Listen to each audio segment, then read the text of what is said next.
Selamat hari Minggu adik-adik. Selamat Halo, hari selamat Minggu pagi. semua. Selamat hari Minggu. Halo. Ya, selamat hari Minggu adik-adik. Semua sudah bangun, sudah sarapan. Sudah. Sekarang lagi duduk ya sama mama papa ya. Siap-siap mau sekolah minggu. Iya. Yuk adik-adik, sekarang kita mau bangkit berdiri. Berdiri. Yuk, kita mau nyanyi lagu hari ini, harinya Tuhan.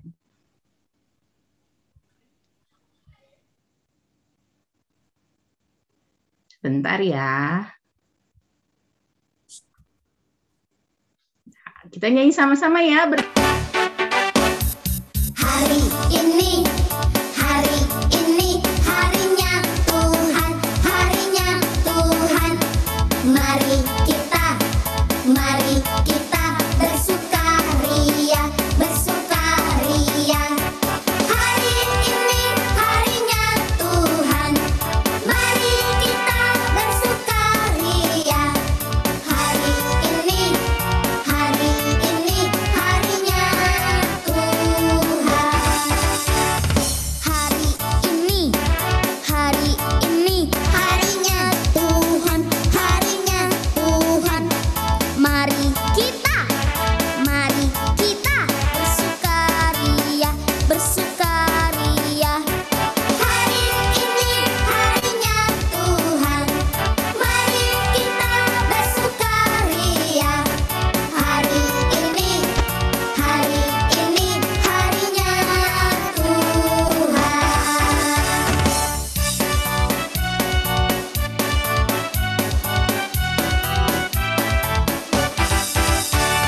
Hari Senin, hari Selasa, harinya Tuhan, Hari Rabu, hari Kamis, harinya Tuhan, Hari Jumat, harinya Tuhan, hari Sabtu, harinya Tuhan, hari Minggu, semua harinya Tuhan. Adik-adik, kita mau buka kebaktian kita dalam doa yang akan dipimpin oleh Kak Maria. Sebelum kita berdoa, kita angkat dulu tangan. Tanganku ada 2, 5 jarinya. Kulipat sama-sama. Lalu aku berdoa. Lipat tangan, tutup mata. Tuhan Yesus yang baik, selamat pagi. Terima kasih ya Tuhan untuk hari yang indah ini. Terima kasih juga untuk berkat kesehatan bagi kami semua. Persiapkan kami agar kami dapat mengerti untuk firman-Mu yang ingin Engkau sampaikan melalui kakak-kakak sekolah minggu. Pimpin juga Kak Frita yang akan menyampaikan firman-Mu pada hari ini. Terima kasih Tuhan Yesus. Amin. Amin. Adik-adik, sekarang kita mau baca Alkitab. Siapkan dulu ya Alkitabnya, atau bisa lihat di layar handphone atau layar laptop adik-adik.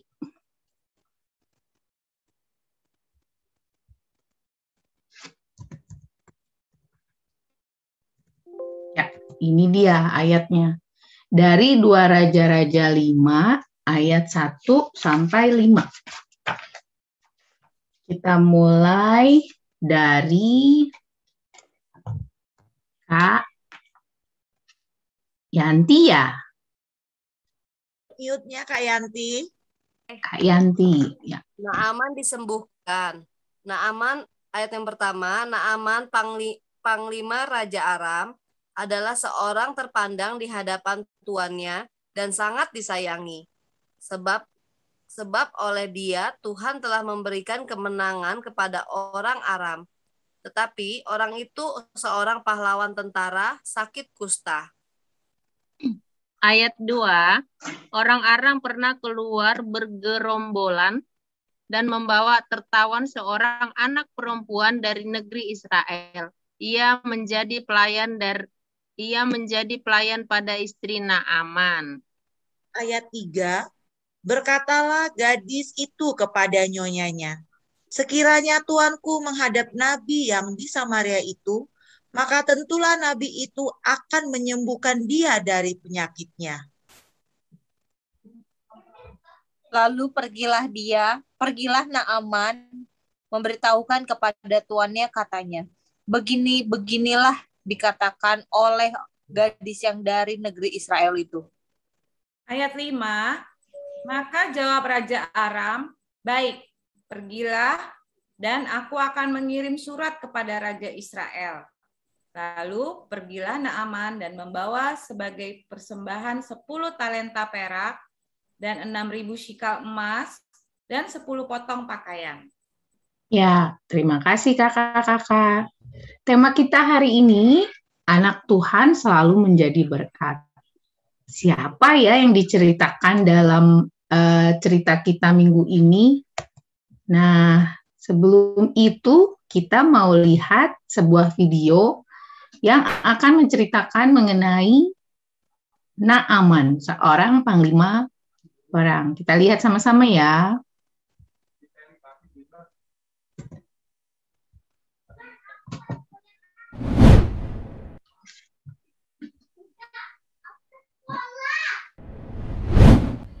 Tapi Elisa, aku melihat dan dengar dengan mata dan telingaku.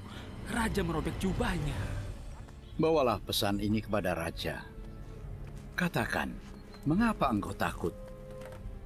Kirim orang itu padaku sehingga ia tahu ada seorang nabi di Israel.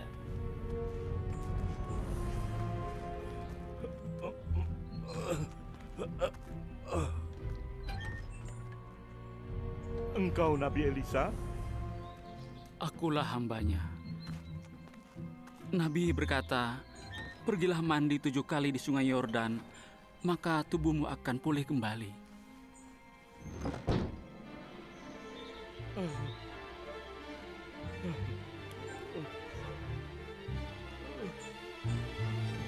Panglima? Kenapa dia tidak keluar untuk menemuiku? Harusnya dia keluar dan berdiri, memanggil nama Tuhan Allahnya, dan menggerakkan tangannya ke kulitku agar sembuh. Kenapa bukan sungai Abana? Sungai Parpar. Sungai-sungai di Damsik jauh lebih baik dari sungai Israel. Aku bisa mandi dan sembuh di sana. Dia.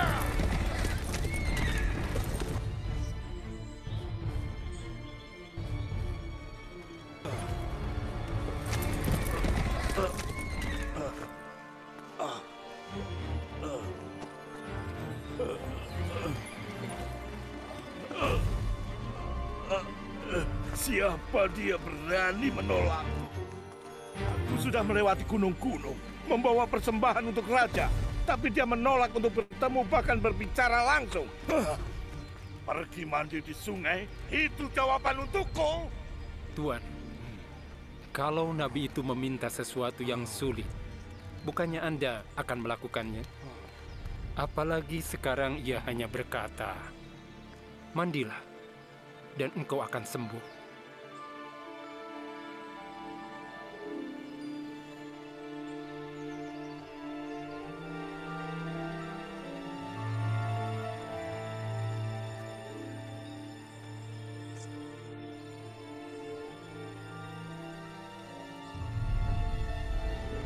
Tuhanku nyata.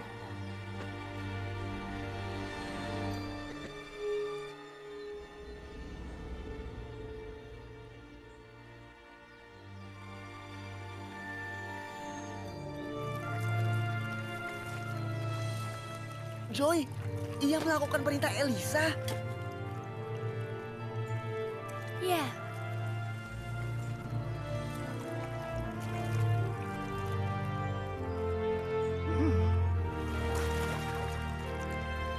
Satu.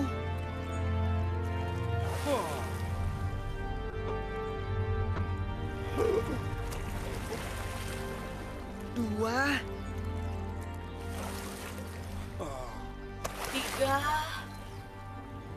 Empat,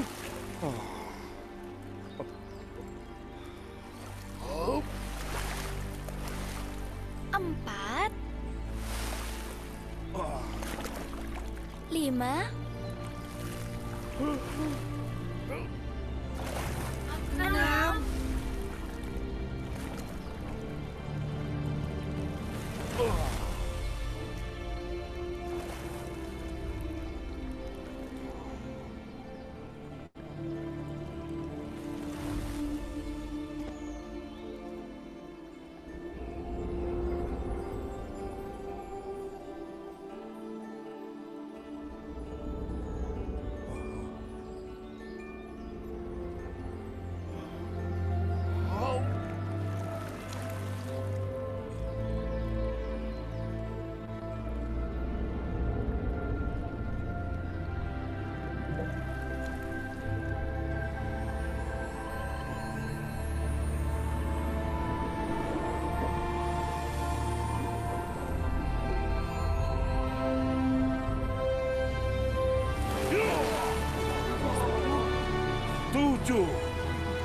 Terima kasih. Superbook menghadirkan Superbook keluarga untuk setiap keluarga di Indonesia. Oke, adik-adik sudah melihat videonya ya tadi ya. Wow, kisahnya tentang Naaman. Ya, sekarang adik-adik ceritanya tuh kita mau tahu lagi ya. Kenapa sih bisa begitu Naaman? Nah, sekarang ternyata Naaman itu kisahnya berawal dari ini, seorang gadis yang merupakan atau asalnya dari bangsa Israel. Tapi kenapa dia bisa ada di Aram? Kan beda kerajaan. Karena waktu Aram dan Israel berperang, ternyata anak gadis ini kasihan. Dia menjadi tawanan. Tawanan itu artinya dia ditangkap dan dibawa ke kerajaan lain, jauh dari orang tuanya, jauh dari sanak saudaranya. Nah, anak gadis ini ternyata bekerja untuk istri Naaman. Tuh lihat, karena Naaman seorang panglima perang kerajaan, maka mereka termasuk orang yang punya banyak uang, ya. Lihat istrinya pakaiannya bagus. Nah, si gadis ini memanggil istri Naaman Nyonya karena istri Naaman merupakan majikannya atau dia bekerja untuk istri Naaman. Nah, ternyata gadis ini walaupun dia ditawan, dia di penjara, maksudnya dia tidak bebas hidupnya, tapi dia kasihan, dia punya rasa kasihan melihat Naaman, suami dari yang istri yang dia layani, itu sakit kusta.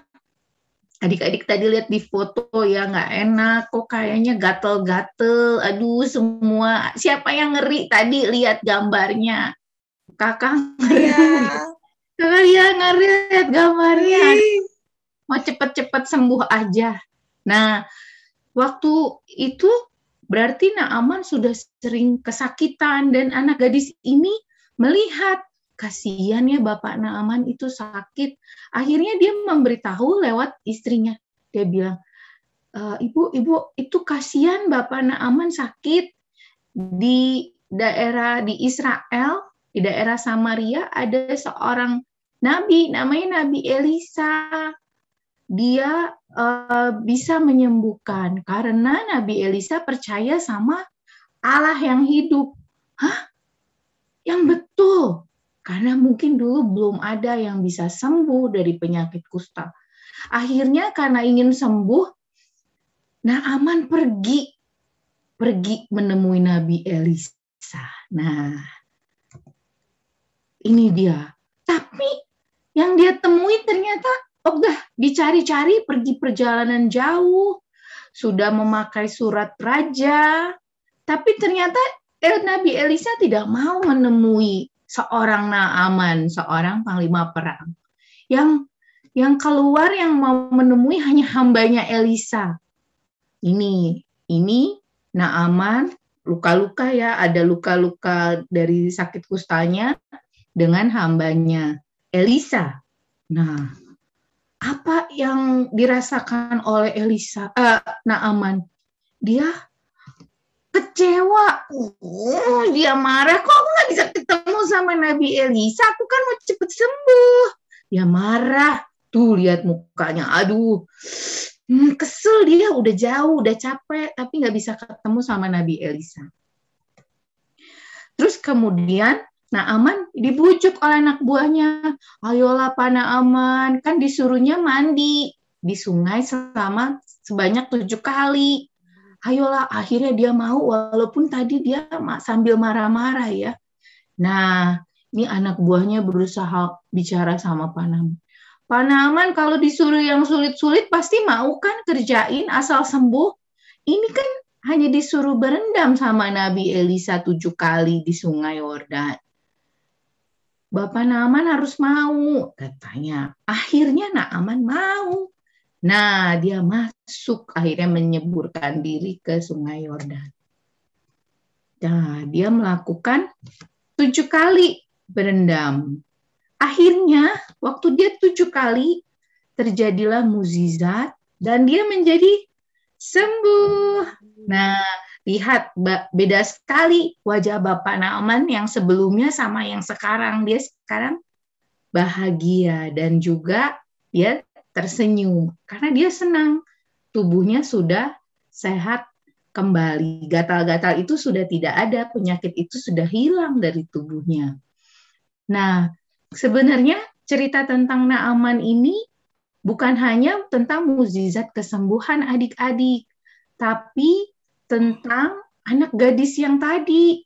Bagaimana dia percaya sama Tuhan, bahwa Tuhan itu pasti menyembuhkan Bapak Naaman. Sehingga dia mau cerita. Kalau dia misalnya salah memberi informasi, pasti dia dihukum sama Naaman. Kamu bohong-bohong gitu kan. Tapi karena dia yakin, dia punya iman, pasti Tuhan menyembuhkan Bapak Naaman melalui perantaraan Nabi Elisa. Ya, adik-adik. Jadi judul tema kita hari ini adalah anak Tuhan selalu menjadi berkat. Bagaimana anak gadis ini walaupun kehidupannya tidak terlalu beruntung, tidak bersama orang tua, jauh dari orang tua, tapi dia bisa memikirkan hal yang baik dan dia bisa bersaksi tentang Tuhan kepada keluarga Bapak Naaman. Nah, begitu juga dengan kita. Bagaimana agar kita bisa menjadi berkat? Nah, pasti rahasia gadis itu ini nih, berdoa. Jadi bisa tahu kehendak Tuhan, kita bisa bicara sama Tuhan. Kemudian jangan lupa ibadah, bernyanyi, memuji Tuhan. Dan juga kita harus mengatakan hal-hal yang baik, yang sesuai dengan perintah Tuhan, ya, bukannya bicara-bicara hal yang tidak perlu. Ya, lanjut. Adik-adik bisa tidak menjadi berkat? Bisa, Kak. Bisa dong. Jawabannya pasti bisa. Ya, seperti tadi janji Tuhan Naaman menjadi sembuh.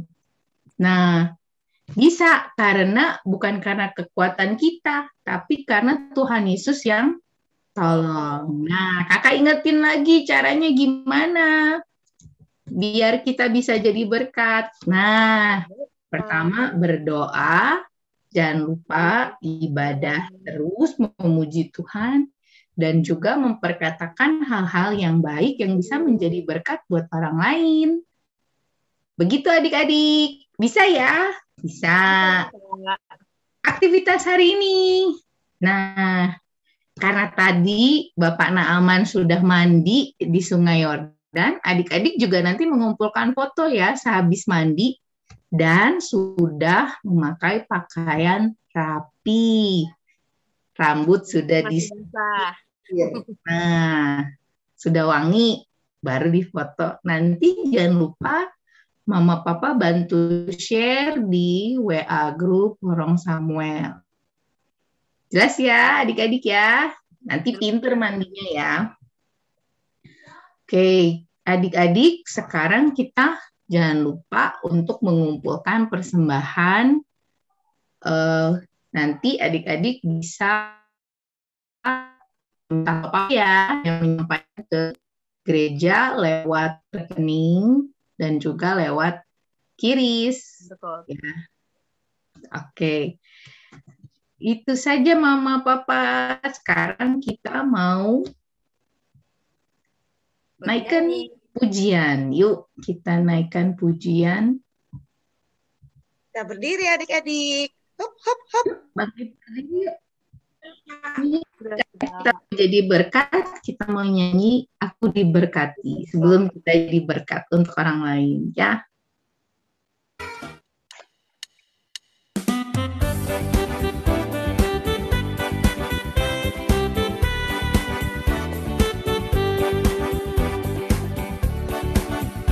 Aku diberkati, sepanjang hidupku diberkati. Bila waktu pagi, hari, siang berganti malam, aku diberkati. Aku diberkati, sepanjang hidupku diberkati. Bila waktu pagi, hari, siang berganti malam, aku diberkati. Kakek-kakek, nenek-nenek, tante-tante, om-om, pemudanya, pemudinya, semuanya diberkati Tuhan. Aku diberkati, sepanjang hidupku diberkati. Bila waktu pagi, hari, siang berganti malam, aku diberkati.